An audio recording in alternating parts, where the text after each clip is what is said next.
Mga tol, isa nga sa mga live na POV ni Idol Snow Badwa sa kanyang Facebook page at sa kanyang playback ay mismo sa kanya merong rason kung bakit nandito na ngayon sa bansa itong si Jordan Heading.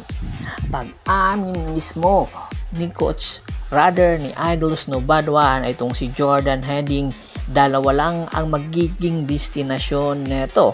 Ang number 1 ang magiging destinasyon neto ay itong Converge Fiber Xers, na kung saan naghahanap nga ngayon ng isang go-to guy at magiging leader ng nasabing kupunan. Ayon nga mismo kay Idol Snow Badwa, kaya nga nandyan ngayon sa Converge Fiber Xers itong si Alex Cabagnot habang wala pa ang kanilang go-to guy.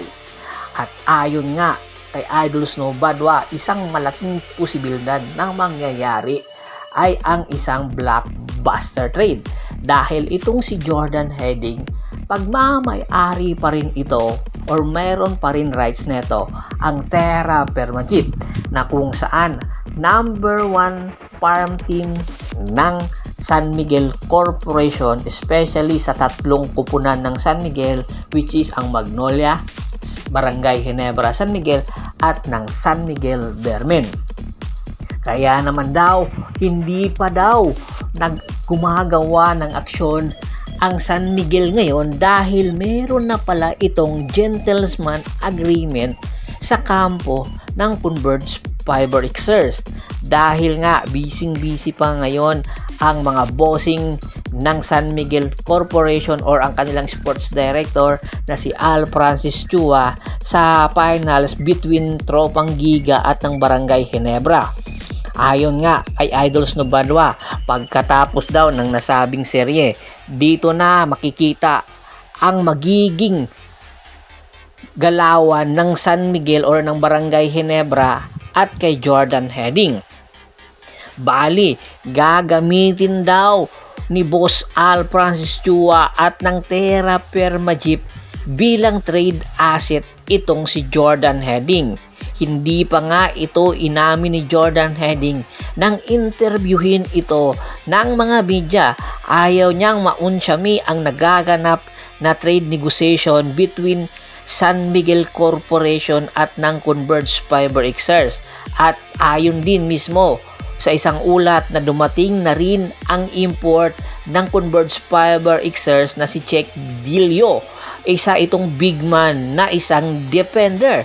Bakit daw defender ang hinahanap or kinuha na import ng Converge Fiber Xers? Dapat daw two-way player.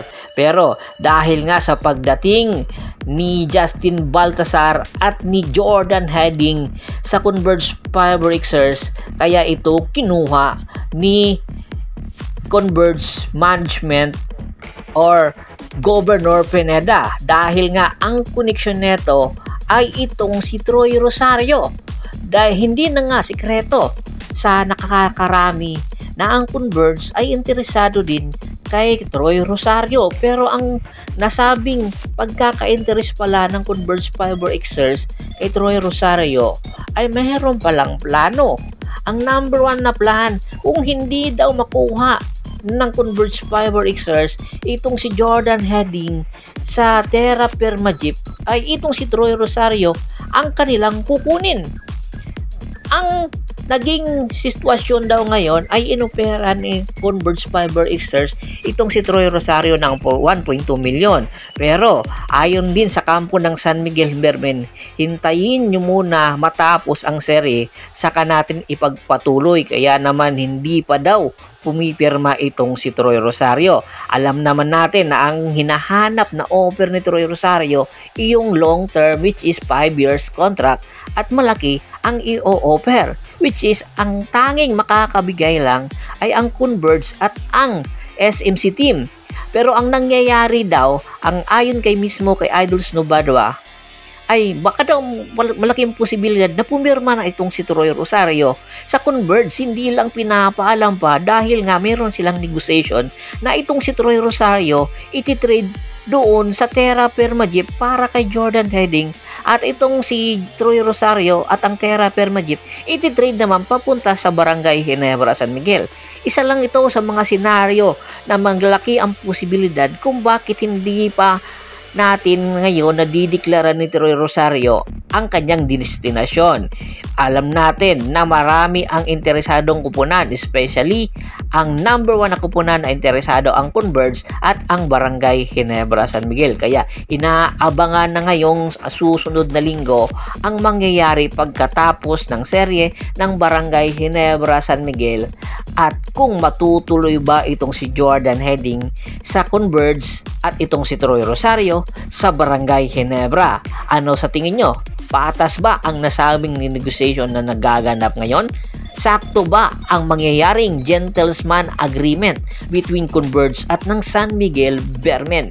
Komento na sa baba ng video at pag-usapan natin yan. Once again, this is Percival Monteron at your service. Don't forget to subscribe my sports channel at don't forget to click the notification bell button para nga maging updated palagi sa kwentuhan. At bago po natin tapusin ang ating kwentuhan, shoutout muna tayo sa ating mga solid na followers na laging sumusuporta sa atin.